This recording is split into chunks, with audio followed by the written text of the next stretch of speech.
Hello, everybody. It's Wednesday. It is 11 a.m. Eastern, 4 p.m. UK, and 8 a.m. in the Pacific time, and wherever it is in the world, it's whatever the time is.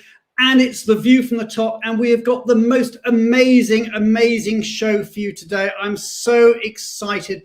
We've got great guests. We've got something really exciting and new to share with you. We've got some breaking news we're going to share. So as you come in, I think everybody knows how it works. As you come in, as you join us in the audience out there in LinkedIn and Facebook, YouTube, wherever you are in the world, please join the conversation, write in the comments box. We need to know who is out there. It's the only way we know who is there. I see Tracy has come in. We've got Emily. We've got coming in from France. We've got Fiona. We've got Ginger Merrick from Atlanta. People are coming in from all over the world. This is so exciting, so exciting.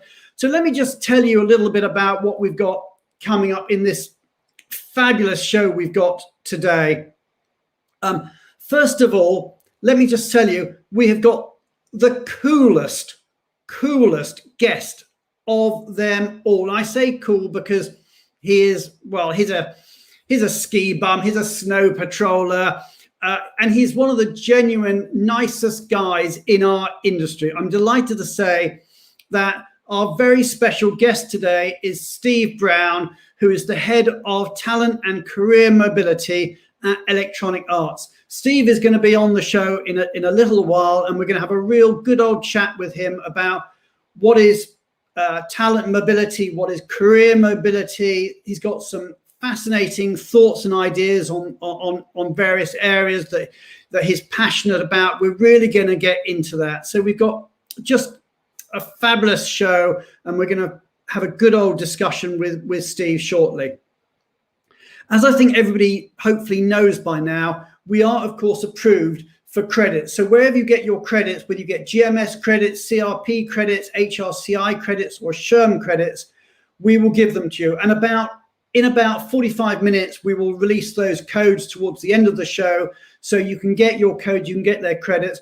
And a big shout out to Lynn Shotwell and the team at ERC for the GMS and the CRP credits, and to our good friends at Rocket Mortgage, who are going to give us the credits for SHRM and for HRCI, which is great news. So what have we got coming up? We've got so much coming up.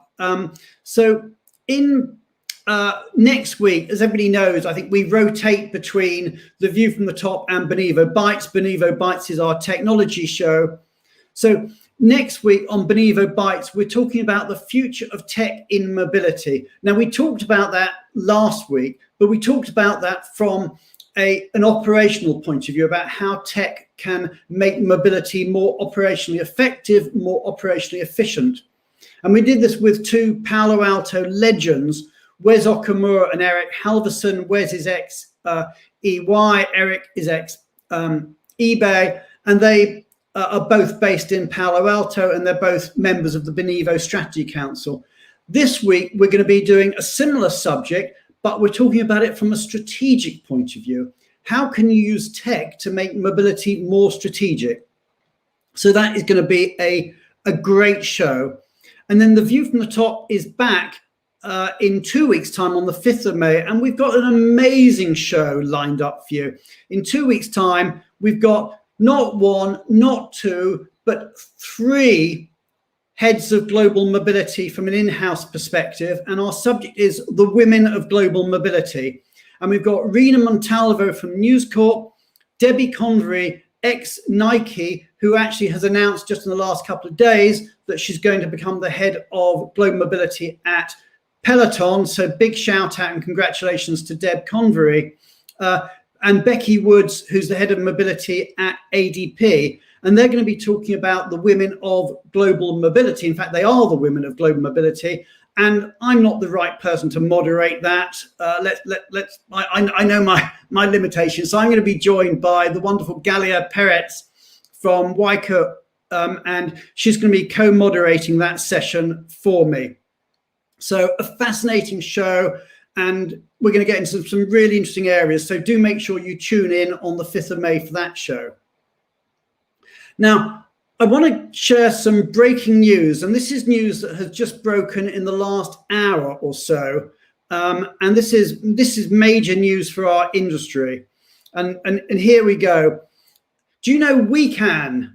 WeCan stands for Worldwide ERC, Euro, Canadian ERC, Association Networks. And they've issued a joint declaration. So that's Worldwide ERC, Euro, and Canadian ERC. And they are joining forces. This is a major collaboration between those three great industry organizations. And they are joining forces on research, education, and advocacy. And I think especially on advocacy. And they're working to enhance workforce mobility on a cross-regional basis, on a worldwide basis. So great news, and a big shout out to Steve, to Tad, to Lynn, and all the teams at those three organizations. And I promise you this, that we at The View from the Top will be very supportive of everything that WeCan is going to do. So big shout out to WeCan, and maybe you've heard it first here. A couple of other bits of news. One of our sponsors or partners for the Top 100 is HSBC, and they are running a survey. And that survey is going live very, very shortly. And I would urge you to take part in that survey. Now, I'm going to stop for 1 second because I've got a minor technical problem here, which is my laptop is about to die. Dealt with. Right. I forgot to plug in. Schoolboy error from Brian Friedman there. Anyway, Expat Explorer, that survey is closing very, very soon. So do enter this survey if you want to take part. It is the largest survey of its kind in the world. Okay, next bit of news. Benevo is hiring, especially in the UK. If you are an account executive and you're looking for a business development role, please do reach out to me. As I mentioned before, Benevo is launching a new office, is opening an office in Palo Alto. And we're going to do something really, really interesting now. And I really want to get everybody behind this. We are going to do a live relocation. Matt Cheek, who's our Chief Commercial Officer, is relocating, him and his family. He lives in Valencia and he's moving to Palo Alto. We want you to all help us with that relocation. We're going to do a live crowdsourced relocation. So in a moment, I'm going to introduce you to, I call him Matt, IKEA will be my friend, Cheek. So let's get Matt onto the show. Let's get Matt onto the show and find out just a little bit about Matt's journey.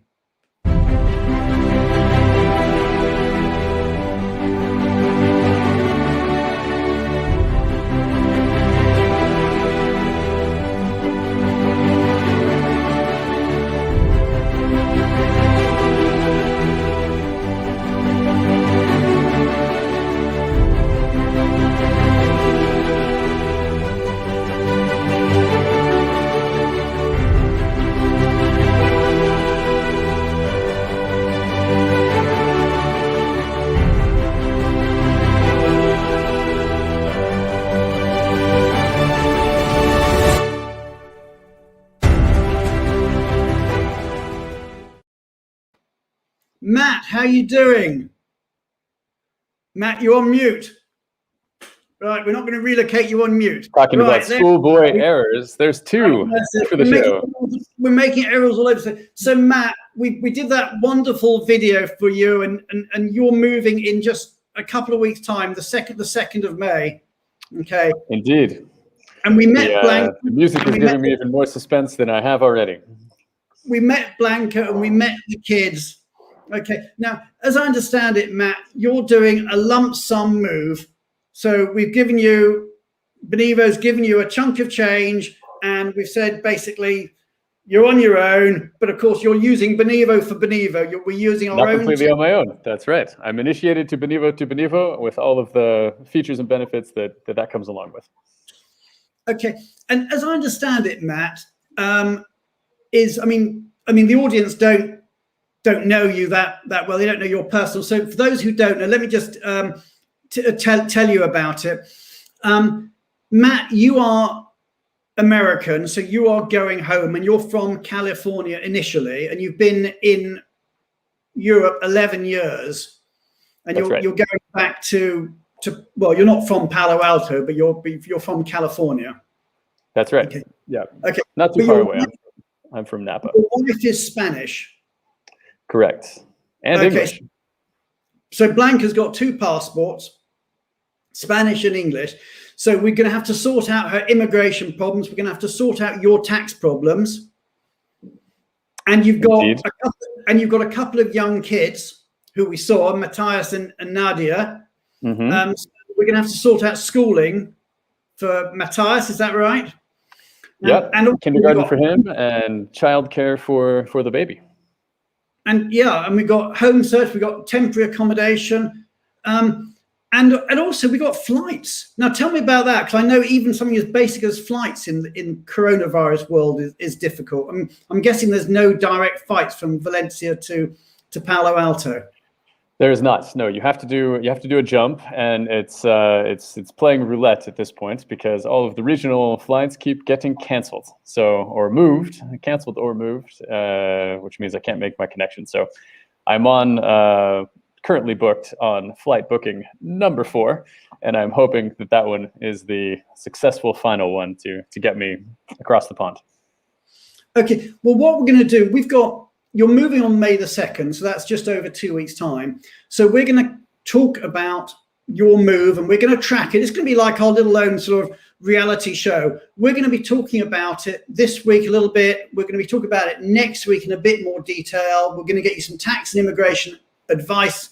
And then also, once you land, we're going to be talking about how it's going over the next couple of weeks. So we're going to be tracking you, and you're going to be the Kardashian of global mobility as we follow the show. And I will do my best to be as entertaining.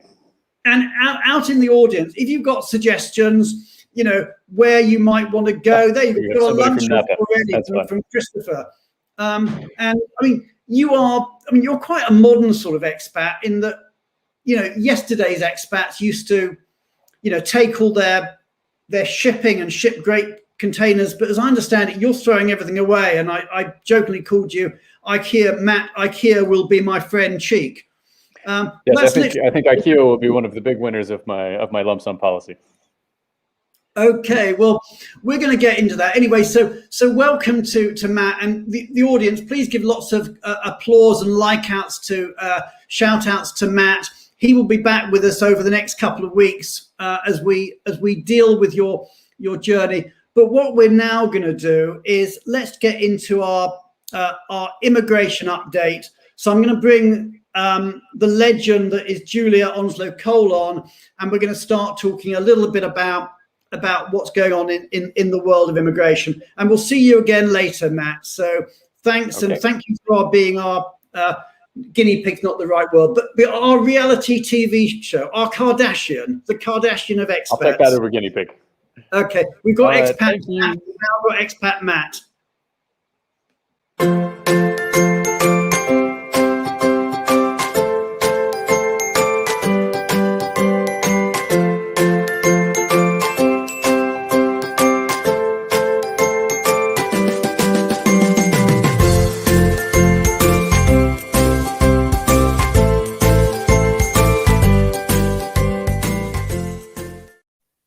Hi.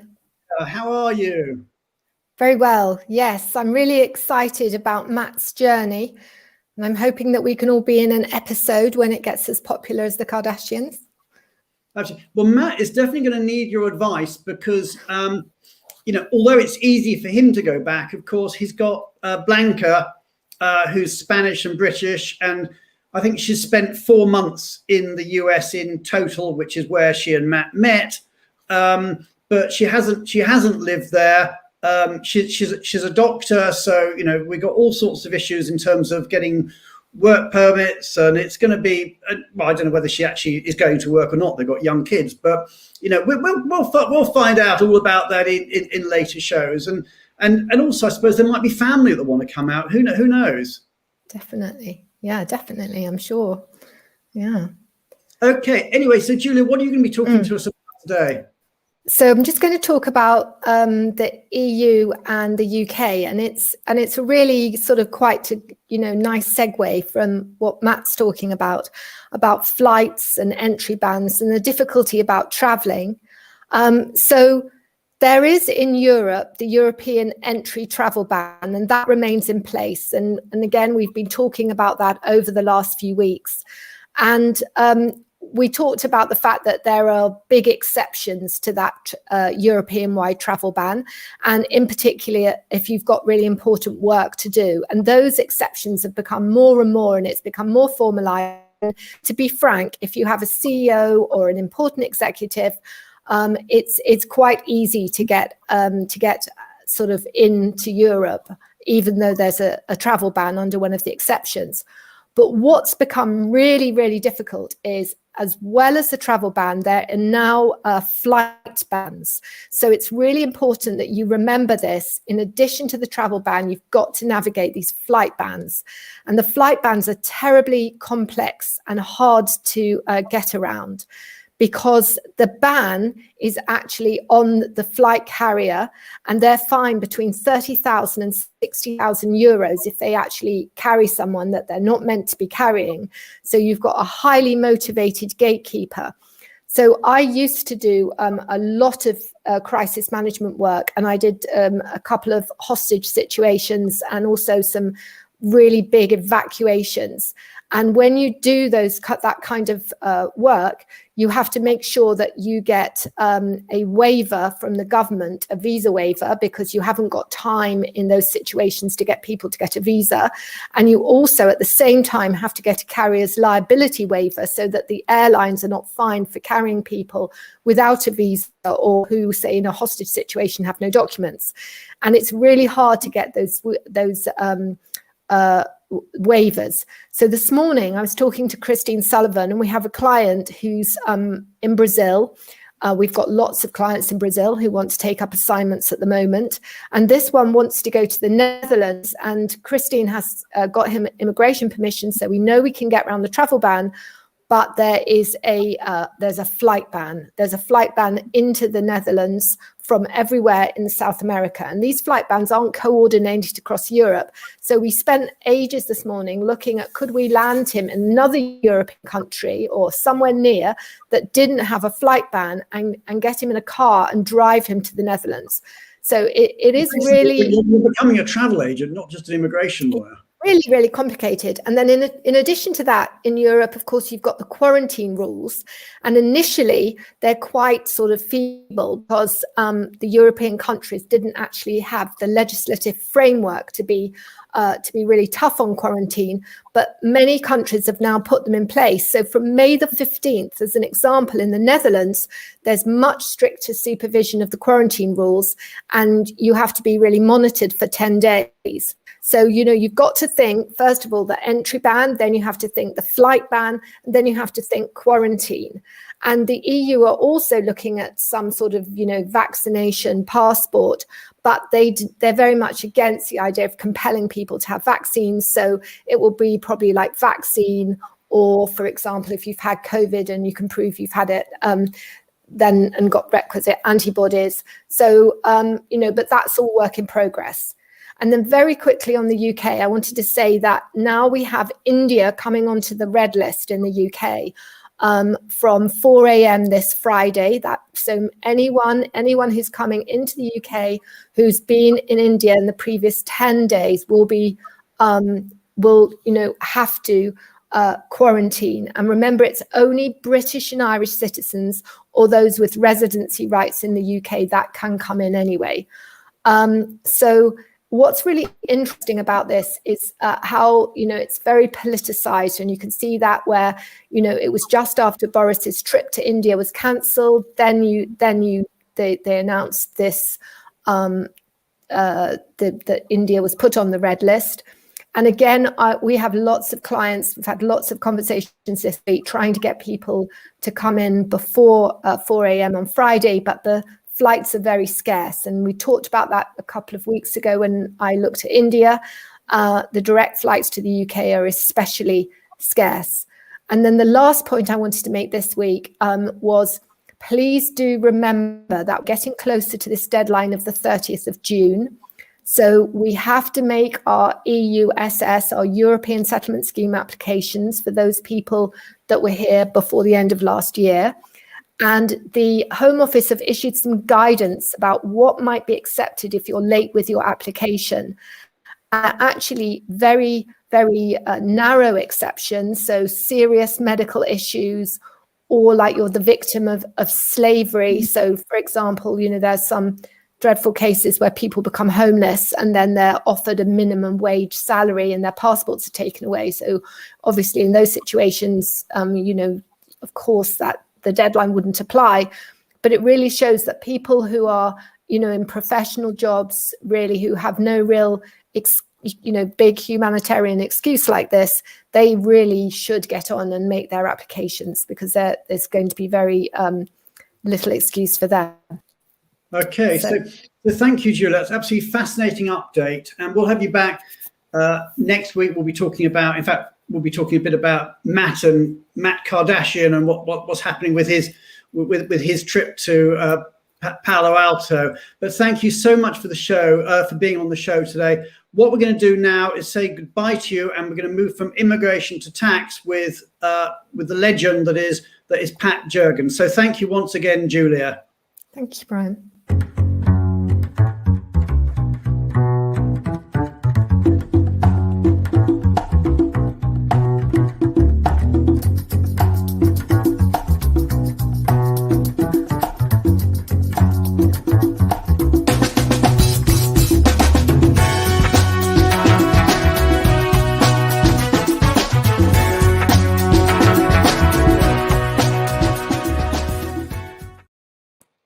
Let's give it up for Pat Jurgens. Let's put some good old-fashioned view from the top, applause, claps, hearts, likes. Let's hit those buttons out there in LinkedIn world. Let's light up the screen in green and blue and red heart. I sure am happy to be on the show today, Brian. Oh, it's always good to see you, Pat. Happy Earth Day, by the way.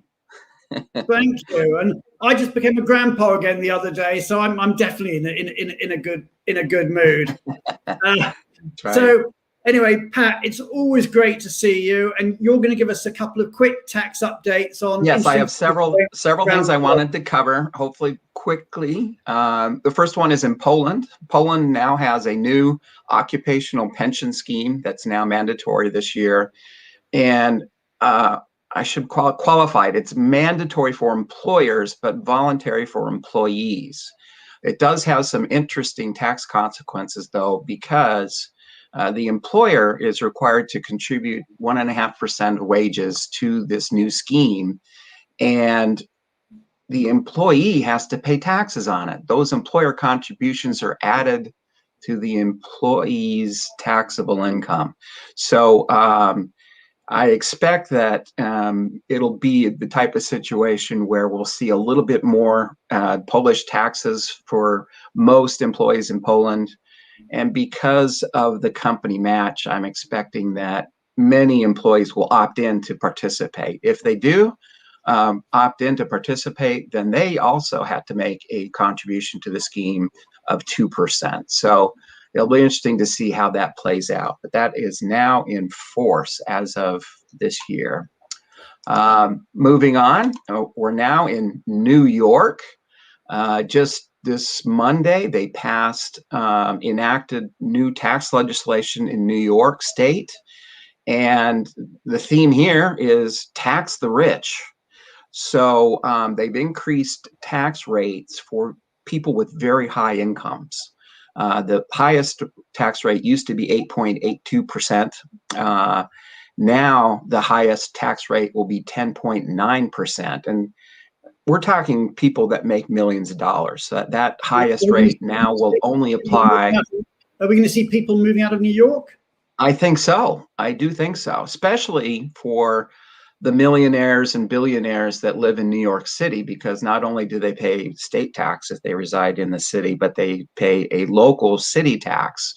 And what's notable for those city residents, they would, if they are making that kind of money, pay up the highest rate combined in the United States. It'll be about 14.8% combined between state and city.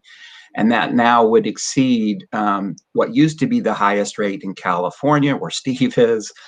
They have the highest, used to have the highest rate at 13.3%. But you're right. I expect that, especially with the type of individuals that would be impacted with this, they'll be thinking about moving to Florida or somewhere else that would save them some tax costs.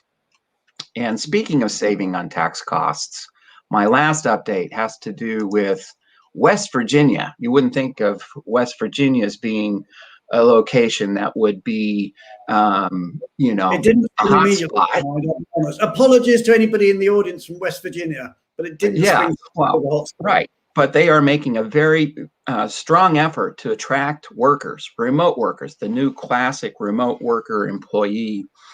And so one of the things they did, they took on what used to be known as the Mobile Workforce State Income Tax Simplification. This was a federal level proposal that would provide for de minimis thresholds. Usually it's less than 30 days. You wouldn't be subject to a non-resident tax if you were working there. Well, West Virginia decided to go ahead and unilaterally implement that. So inbound non-resident workers to West Virginia for less than 30 days will be tax exempt. The other piece that West Virginia is doing is they're trying to get people to relocate and move to West Virginia. And it's not really a tax program, but if you apply and qualify, they'll give you a lump sum of cash to help buy a house in West Virginia, $12,000. And they'll also give you an annual stipend to enjoy the outdoor recreational beauty of West Virginia, renting recreational gear, going on outdoor adventures and the like. And I found that quite interesting. It's sponsored in part by the chairman of Intuit, who is a West Virginia native. And so I think he put up a big chunk of grant money to incent people to move to West Virginia. So maybe that. Yeah, every week, Pat, you come up with places that people might want to move to. I think you were coming up with, where was it before you were coming Italy. up with? Italy, Italy. Sicily, right. Or Sardinia or somewhere. And now it's West Virginia. Oh my God, your job, Pat, you just find the nicest places to live. Well, it'll be interesting to see if any New Yorkers try to go to West Virginia, because, that 30-day rule, it only works. One of the one of the requirements, if you will, is the person can't be from a state that doesn't allow the same rule. So if you're coming from New York and working for less than 30 days in West Virginia, you don't get the exemption because New York doesn't allow that same exemption for similarly non-resident workers into New York. So they're trying to force the issue, even though the federal Congress cannot get it through. Okay, that's great, Pat. I'm gonna move the conversation on and bring Steve onto the show. We have got an amazing. I think we're nearly 240 people out there in LinkedIn world, and that ignores the people on YouTube and Facebook. So we've got, hundreds of people on this show today, and I'm sure a lot of them are going to want to hear what the Iceman himself, the cool skier from the backcountry of Lake Tahoe, Steve Brown, has got to say. So without further ado, I'm going to wave goodbye to you, Pat, and I just want the audience to hit that like button, hit the applause, hit the hearts, and let's give a really big welcome to the one and only Steve Brown, the Director of Talent and Career Mobility at Electronic Arts.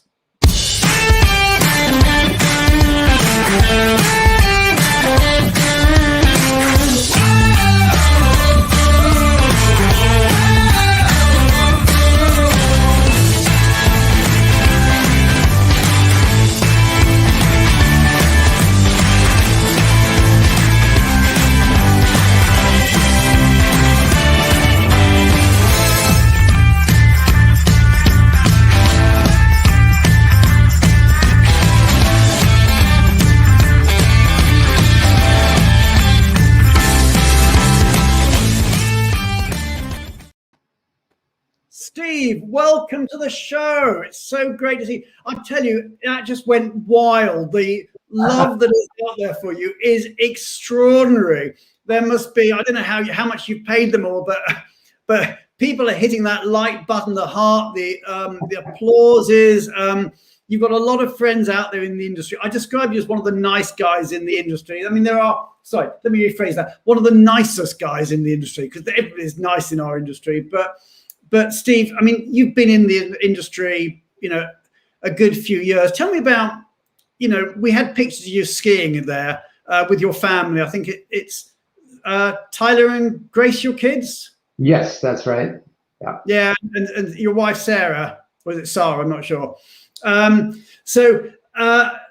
tell me a bit about yourself. Tell me a bit about your background.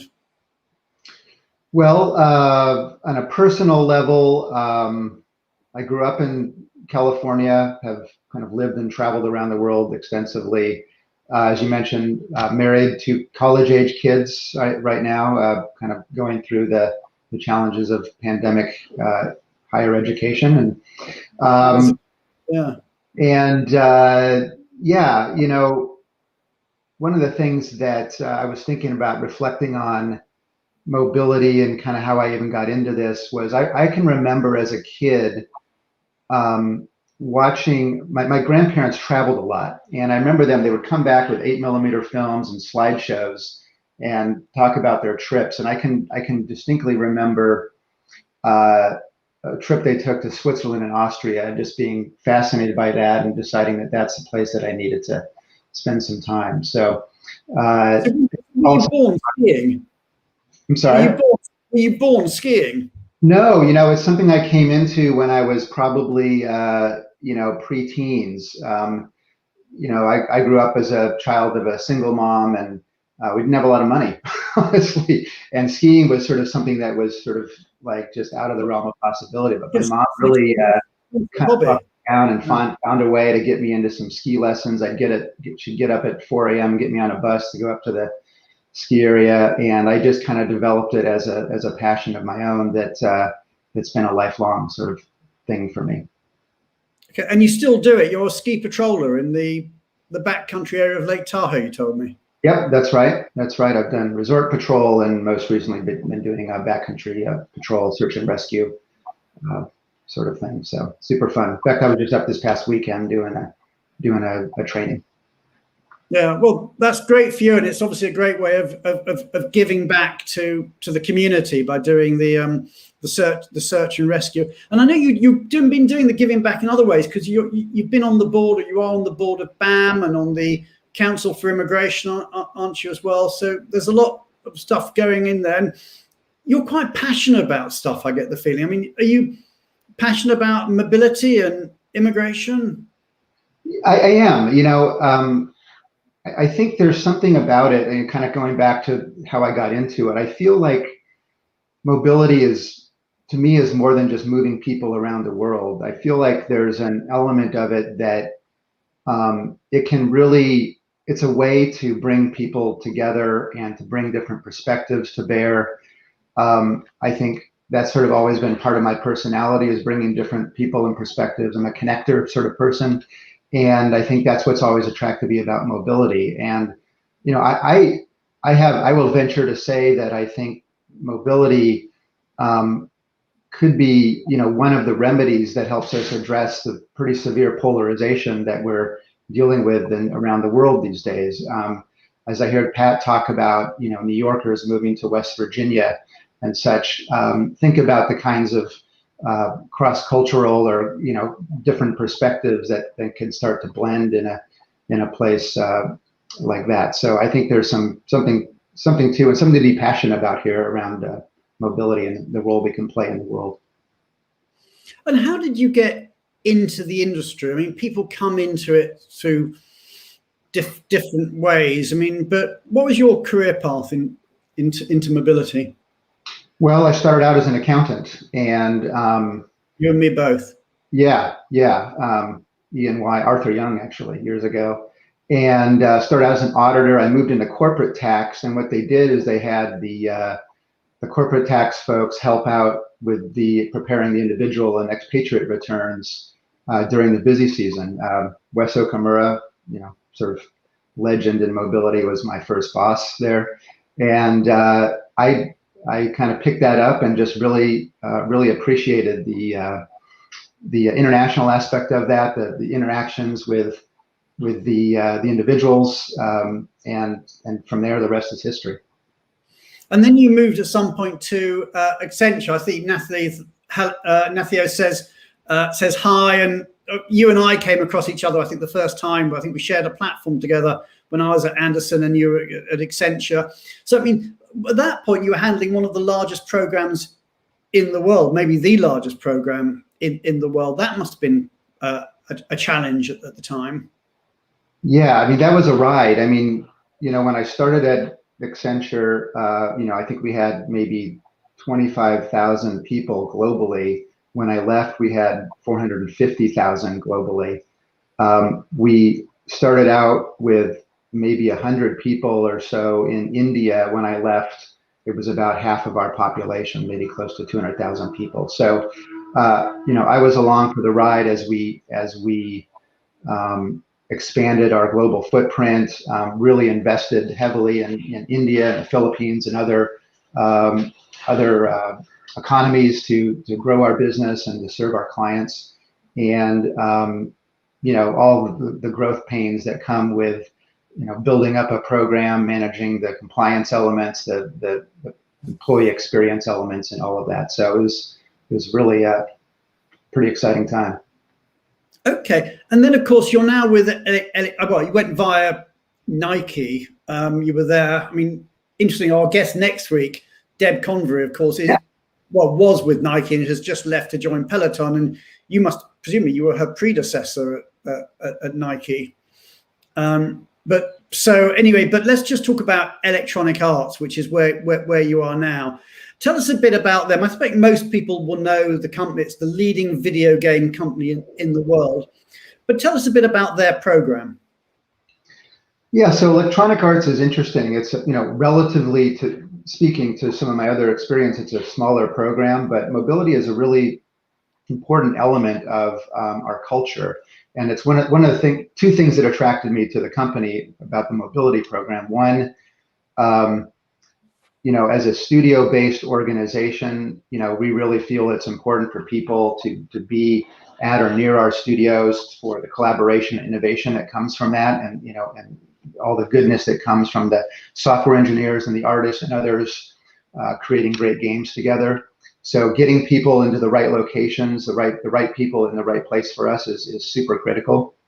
The other thing that was pretty interesting was the vision of our CHRO, Mala Singh, and our head of talent acquisition, who I work for, Jesse Connell, is that they really want mobility to continue to be and be even more a strategic component of our business strategy.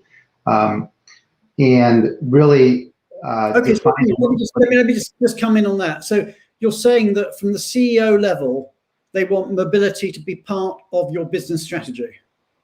Yeah, and so the way that manifests is, there's the traditional, global mobility and the deploying people around the world and all of that. But there's another angle, the career mobility element, which we've brought in, which is really trying to, which is a much broader definition of mobility. It's how do we boost internal mobility? How do we encourage people to stay at EA and grow in their careers, whether it's through promotions or lateral or diagonal kinds of career journeys? We really want to find a way to give them the opportunity to develop and be mobile in their career journeys. Whether it involves physical movement or not is somewhat irrelevant. We're really trying to promote the idea of giving people opportunities to grow and develop as a way to improve retention and employee engagement. Okay, I've got a question that's come in here from Valerie McKenzie. Where did the bulk of your relocation go to? What is standard? Mm-hmm. And she says 60 days, 90 days. I'm not quite sure what she means by 60 or 90 days. Maybe that's temporary. Our relocation program, the basic approach is that we take a localization approach. So most people that relocate move on to the compensation system, payroll, et cetera, of the country to which they're moving. Most of our moves are what I would call long-term or permanent or indefinite moves. We have introduced a program that accommodates more of a temporary transfer. You're still localized, but we recognize up front that you're probably only going to be there for a couple of years, and so we have mechanisms to make sure that we get you back, you know, in an efficient and employee-friendly way. And how many would you do in a year typically? I mean, forget, you know, the year that we don't want to talk about, the year that like Lord Voldemort or something. It's the year we can't mention the name, but in a normal year, how many permanent transfers or how many moves would you do? Yeah, we do probably on average, about 800 moves a year. And like I said, most of those are one-way moves for the most part. And they tend to be kind of in the middle and the upper part of our pyramid, but we certainly do quite a few at the lower levels as well, including interns, of course. Okay, so you're moving them, they're permanent moves. Now, I mean, let's just go back to your job title, because it's an interesting job title. I mean, you are the head of talent and career mobility. And first of all, I had a question on that. Maybe this is just a grammatical question. Is that the head of talent and career mobility, or is it head of talent mobility and career mobility? That's a good question. It's talent mobility and career mobility. Yeah, I don't claim to be the overall head of talent. That's a good question. And you've added in, I mean, you were the head of talent mobility, and you've added in career mobility, which isn't really a phrase I know that well. I mean, I hear the phrase head of global mobility, head of talent mobility, etc. But I've not heard the phrase career mobility. Can you tell us a bit about that and what you mean by, you know, how that has expanded from talent mobility to career mobility? Yeah, it's funny you say that, because Javon, who works for me, called that out yesterday. She said, no one uses career mobility. And so my point of view on that is that, we're creating a new world here. So, Someone's got to go first. You don't have to follow everybody else. When I got into the industry, when you got into the industry, nobody used the phrase global mobility. That's right. You know, what did we have? We had international executives, or we had expats, or we had international personnel, secondments, deputations, delegations. I mean, the vocabulary changes over the years, but it's still the same thing. It's people moving. Right. So talk to us a bit more about career mobility. Tell us about that concept. Right. So,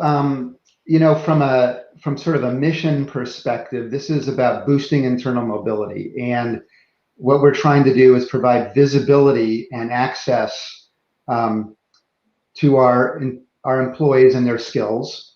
We're trying for managers, and we're trying to give our employees visibility and access to the career journeys and development opportunities that are possible for them. And so that's going to manifest in two ways, sort of two big sort of programs that we're working on. One is our internal talent marketplace.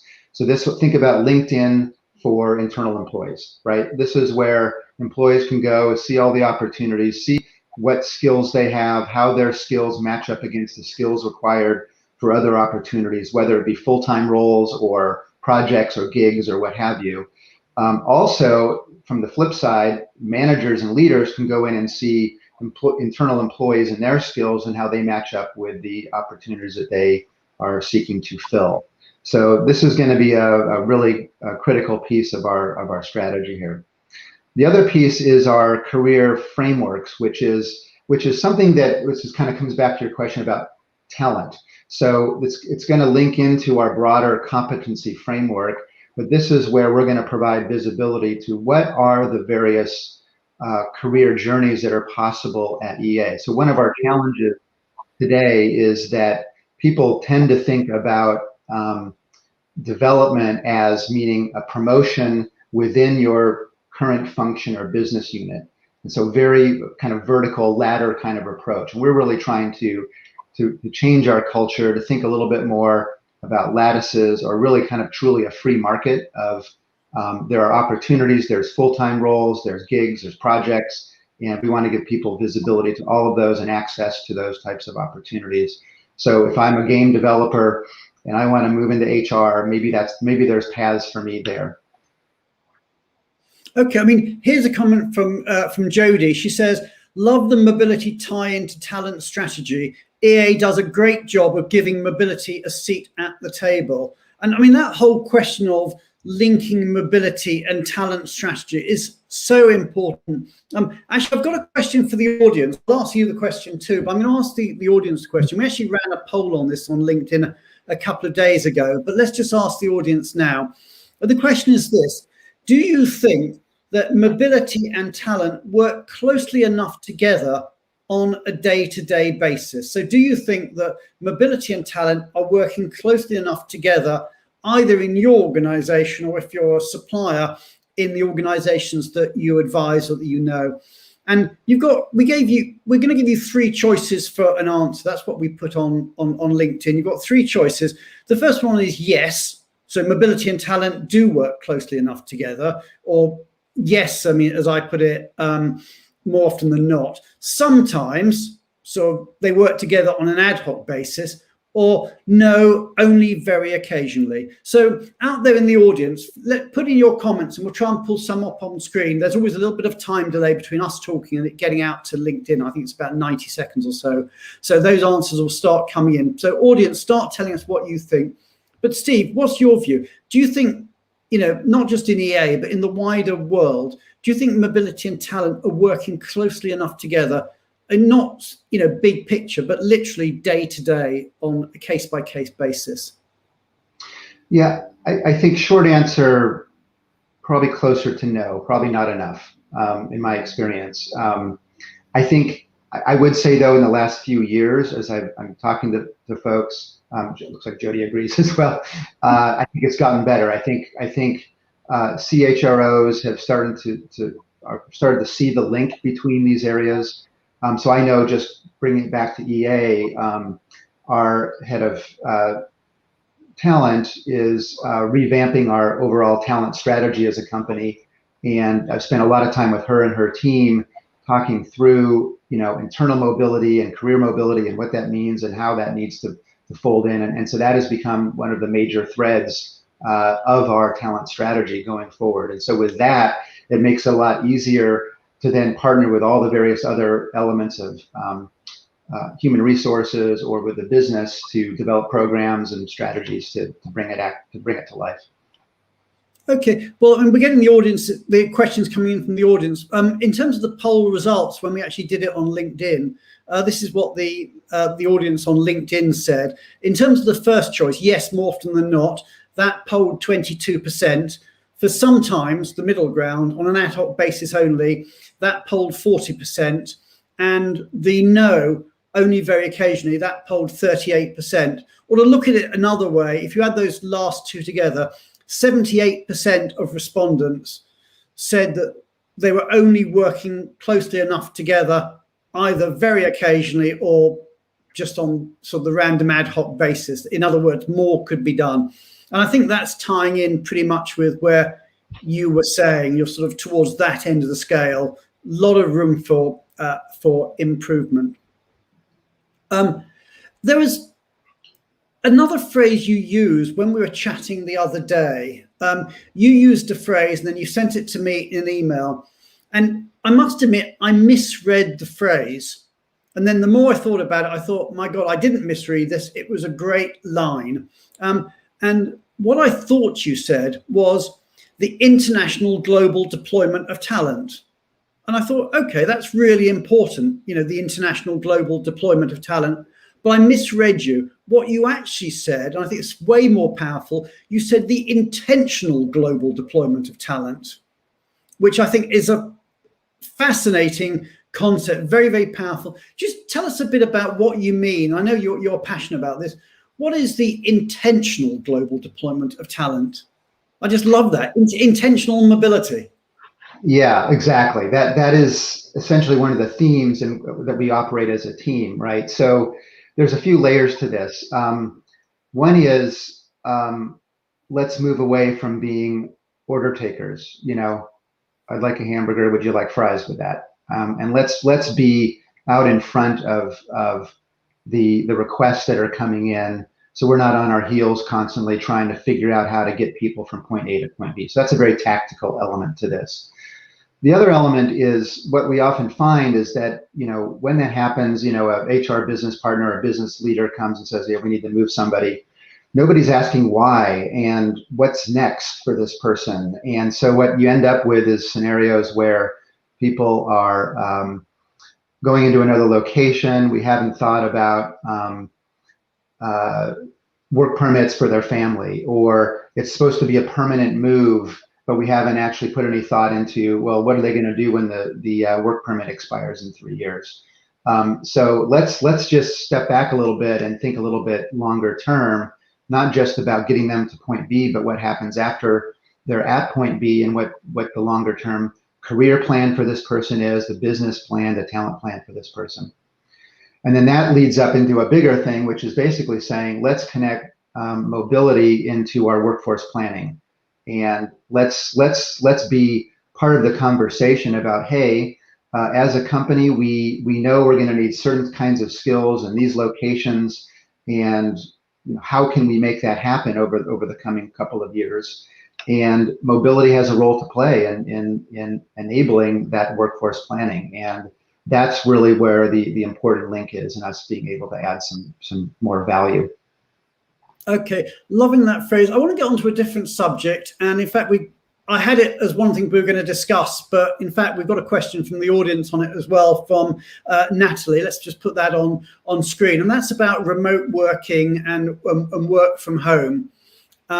So let's just get that up on screen. There we go. Do you allow working from anywhere? I mean, that is obviously the topic du jour, topic of the year, if not of the next 10 years. Where is EA on that? Do you allow people to work from anywhere?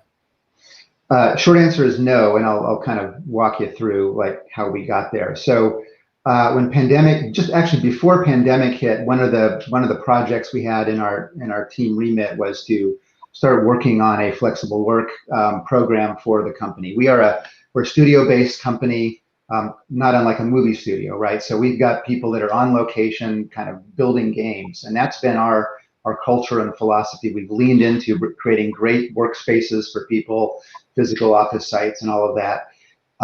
And so this was going to be a multi-year journey, and it was going to be a very slow burn and a very uphill battle to convince people that maybe there could be more flexibility than we've historically offered.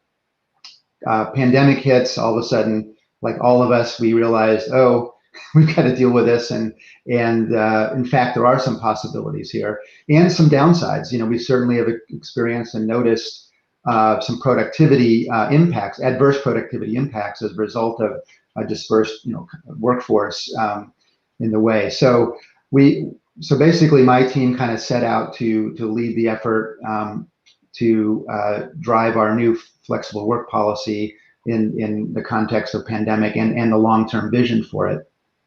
And so we landed on a philosophy, and this was a lot of conversation with the C-suite on where we were going to land.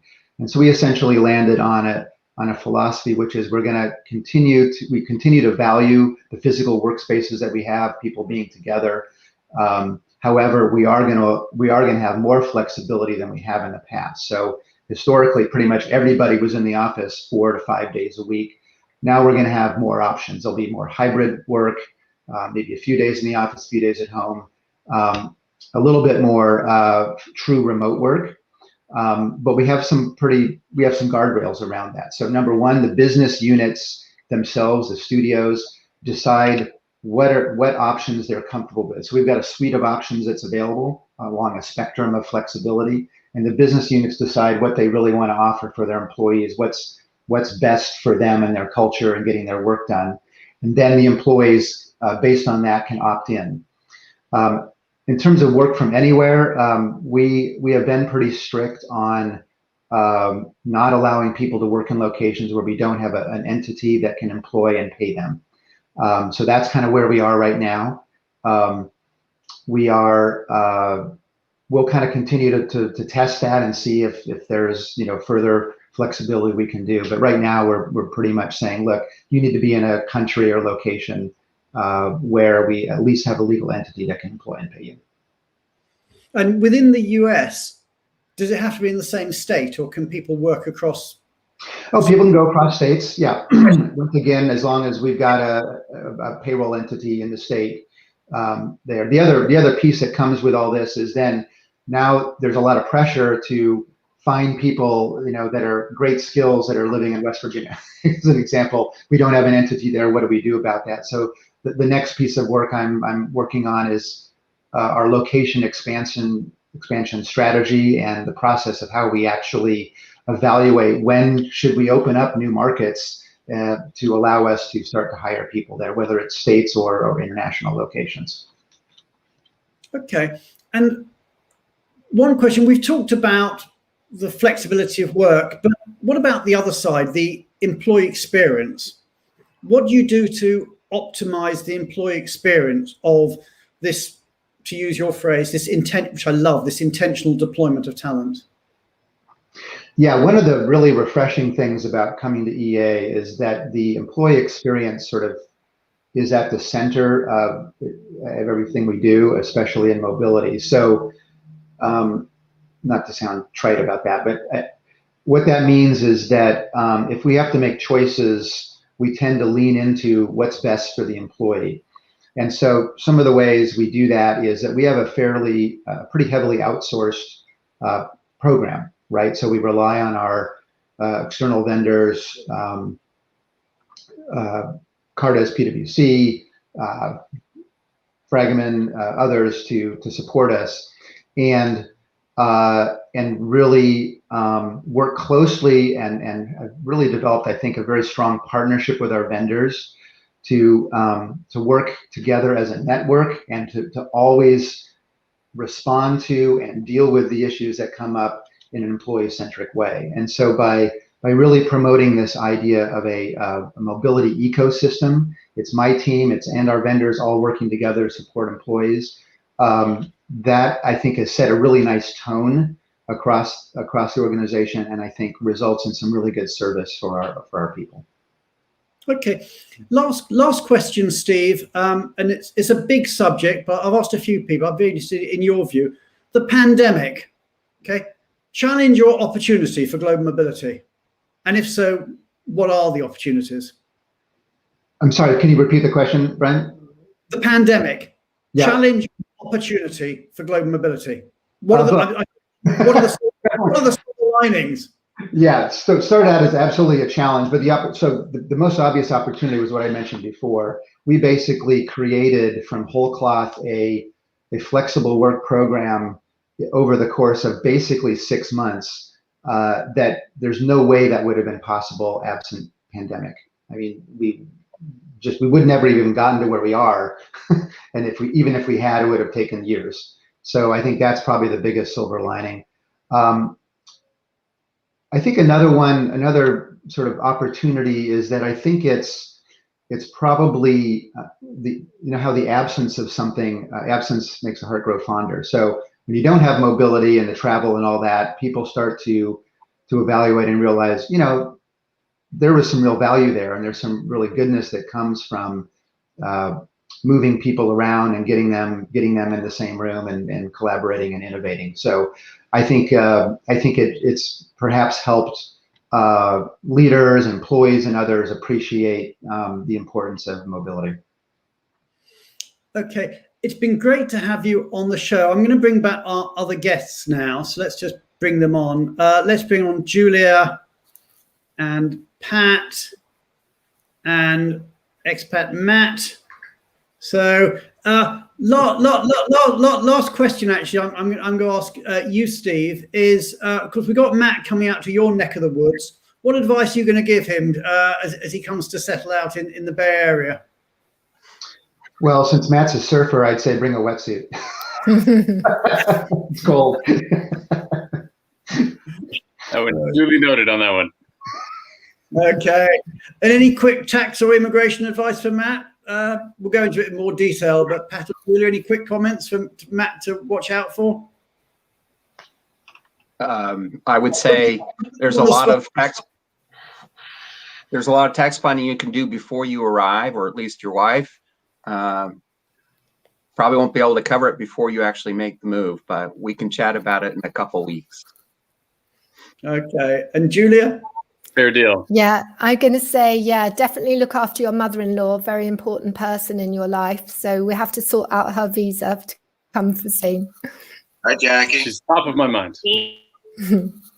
Okay. Well, thank you all for being on the show, and thank you to our audience for really taking part. We had great numbers today, and I think it's fascinating topics. And we do it for you in the audience, and the fact that you appreciate it means an awful lot to us.